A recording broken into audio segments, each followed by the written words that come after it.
Breaking చూస్తున్నాం. కేంద్రం తెలంగాణ పట్ల వ్యవహరిస్తున్న తీరు, రాష్ట్రంపై చేస్తున్న కుట్రలను ప్రజలు గమనిస్తున్నారని, ఈడీ ఐటీ సంస్థలను కేంద్రంలోని బీజేపీ సర్కార్ తమ జోబు సంస్థలుగా మార్చుకొని కక్ష సాధింపులకు పాల్పడుతుందని మంత్రులు శ్రీనివాస్ గౌడ్, నిరంజన్ రెడ్డి విమర్శించారు.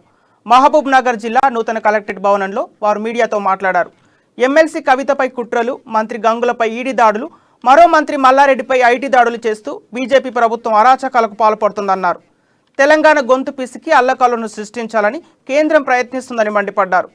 కేంద్రం కుట్రలు చేసినా ముఖ్యమంత్రి కేసీఆర్ దృష్టి మాత్రం కేవలం అభివృద్ధిపైనే ఉంటుందని, ఇలాంటి కుట్రలకు భయపడమని స్పష్టం చేశారు. కేంద్రం చేస్తున్న దాడులకు భయపడమని, ప్రతి దాడులకు సిద్ధంగా ఉన్నామని తెలిపారు. దేశంలో అనేక ఉద్యమాలు పుట్టినటువంటి గడ్డ తెలంగాణ గడ్డ. ఇది ఈ పుట్ట బెదిరింపులకు భయపడతారా? నీ కేసులు పిలుసు ఎవరు భయపడతాడు? ఎవరు నమ్ముతారు? ఈ దేశంలో ఏ రాష్ట్రంలో ప్రజలు కూడా నమ్మరు. ప్రతి రాష్ట్రంలో మీరు దాడులు చేస్తున్నారు కనుక మీడియాను మీ గుప్పిట్లో పెట్టుకొని బయటి ప్రపంచానికి కనపడకుండా, మీ అరాచకాలు తెలియకుండా ఇలా మీరు చేస్తుండొచ్చు.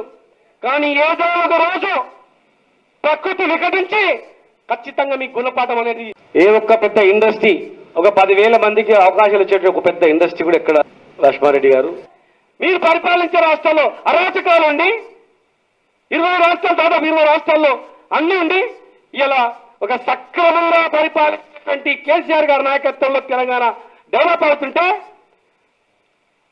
తెలంగాణ ప్రజలు ఎవరు నమ్మరు. మీ దాడులకు ప్రతీకారం అనేది ఖచ్చితంగా ఉంటాయి.